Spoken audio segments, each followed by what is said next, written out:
Miranda Goodwin was the first. That was way back in the fall of 2012.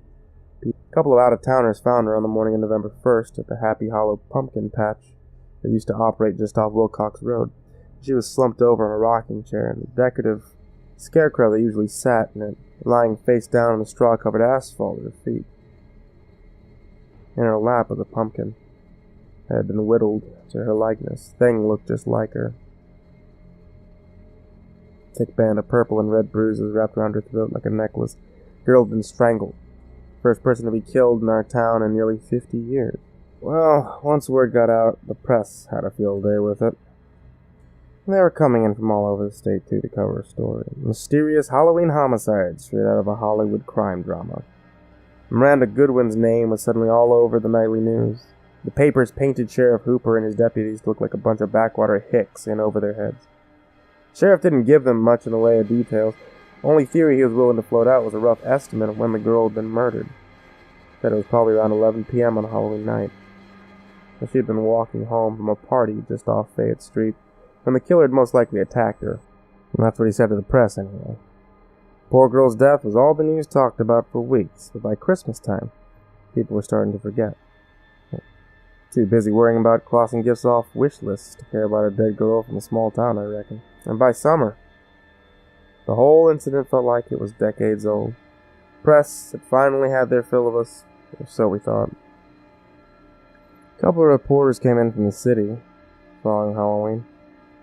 They were poking around town asking people questions about the night Miranda Goodwin was killed, trying to get a soundbite or quote in order to recycle their old story.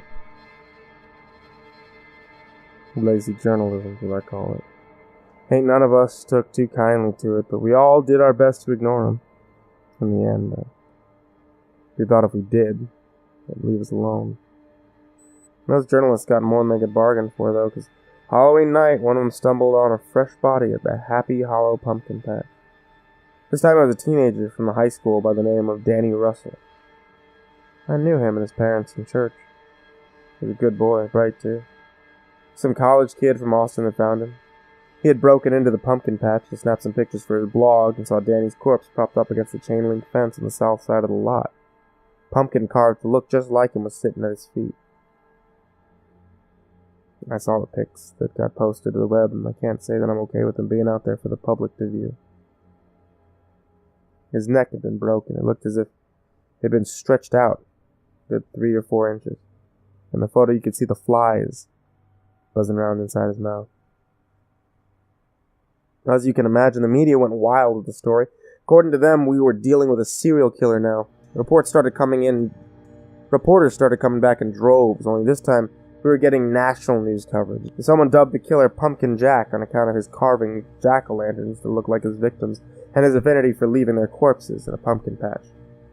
And needless to say, by Christmas time this year, people still hadn't forgotten about what happened. Poor Sheriff Hooper and his deputies, bless their hearts, were raked over the coals by the papers and their inability to muster up any suspects. And eventually, the Rangers stepped in to oversee the case. Here's the funny thing.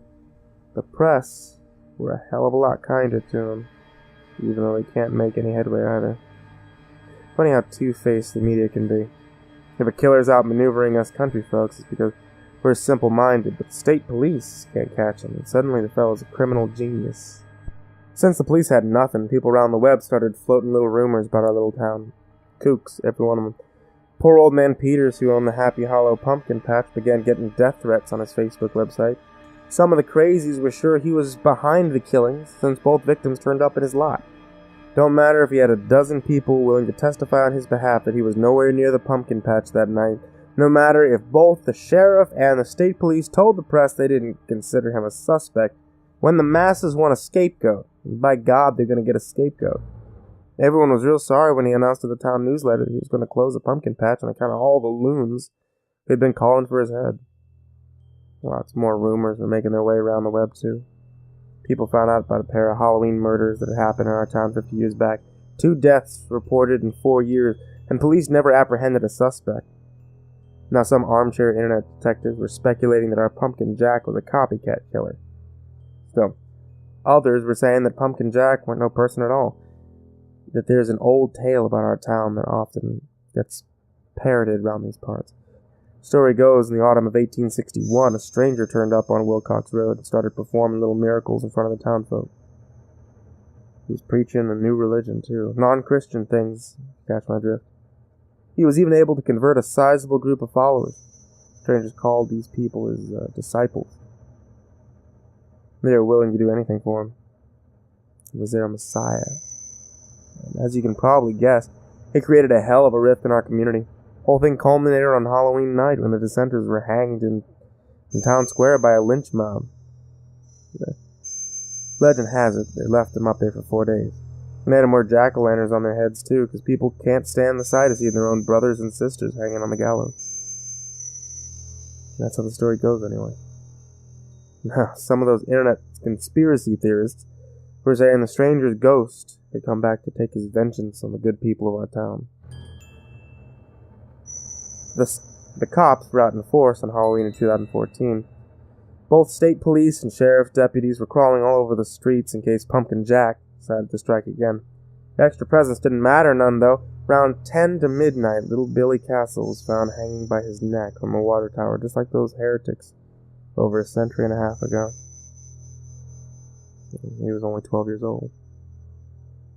His image had been carved, picture perfect, into a pumpkin. He was sitting on the catwalk. He'd been shoved off. Every wannabe newsman with an internet modem was packing up the story now. If the headline had Pumpkin Jack in the title, it was sure to get attention no matter how shoddy the article was written. It was real tough for the people of his community. Heard Billy's parents, Janine and Jacob Castle, ended up getting rid of their phone because they were sick of journalists calling them to get a quote about their dead son. Ain't nobody got respect for their fellow man no more. Goddamn internet's ruined empathy for everyone. All the interest this town was getting even drew the feds to the case. Nobody was happy about the government sticking their nose in our business, but it seemed that privacy was a thing of the past for us. Halloween 2015, our little town was overrun with reporters hoping to break the story about Pumpkin Jack's next move. The sharks didn't care nothing about us folk. Hell, they were rooting for him to take someone's life just so they could have another headline for the newspaper and blog sites. There wasn't no killing that year, though. The FBI was able to stop it from happening. They had tapped Sheriff Hooper's phone after finding out he had withheld evidence from him. Unbeknownst to the sheriff, they had been listening to his conversation for months, gathering information and learning about his plans. Halloween night, the feds busted in on Pastor Paul and Glenn Wolfe from a hardware store, strangling Glenn's wife, Debbie, in their living room of their home. Pumpkin carved to look just like Debbie was sitting on the coffee table. The three were arrested and paraded around TV news outlets for weeks. They were convinced of the 3 counts of homicide as well as the attempted murder on Debbie Wolfe, who fell into a coma. And while the town waited with bated breath to see if she'd pull through. About 3 months to come out of it, but eventually she woke up. Damn shame if you ask me. And if you ask her too. With the case solved, the press lost interest in us and left our little town alone again, but I guarantee they'll be back tomorrow if they catch wind about what happened here. Sheriff Hooper ain't no bad guy. Neither was Pastor Paul or Glenn Wolfe, for that matter. What you need to understand is they were just doing what they had to do. They were doing what he asked them. Every 50 years, our Messiah demands sacrifice. We devout followers, we're willing to oblige. We don't call him Pumpkin Jack. No, he's our Savior. The one who appeared on Wilcox Road a century and a half ago. The one who performed miracles, showed us the light. Oh, how it hurt. Oh, how it hurt him to hang our little brothers and sisters.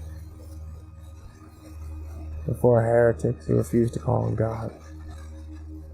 And so, for 4 consecutive Halloweens, a pumpkin will appear to us with the picture-perfect likeness of a martyr he's chosen carved into it. It is then our duty to appease him. He took his first 4 martyrs a century ago. The people of his town have been waiting for his return, waiting to do as he asked. It was easy for them to cover up the sacrifices back then, even 50 years ago when I was just a boy. Only word about 2 of the 4 Halloween killings made it outside of this town. The news travels fast now. Roads connect cities, planes connect countries. The whole damn world is connected to the web. It ain't easy to hide things no more. Debbie Wolfe. Debbie Wolf was supposed to be the last sacrifice for half a century, but those shark journalists and that damn feds had to spoil everything. A year has passed and tonight's Halloween. When I look outside my window, I see the pumpkin on my doorstep.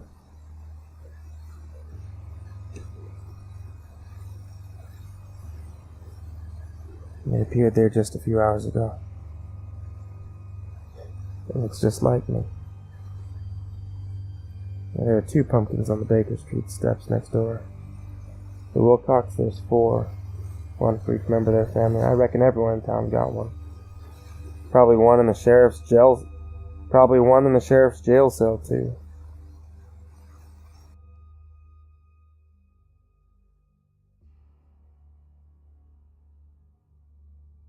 We failed him.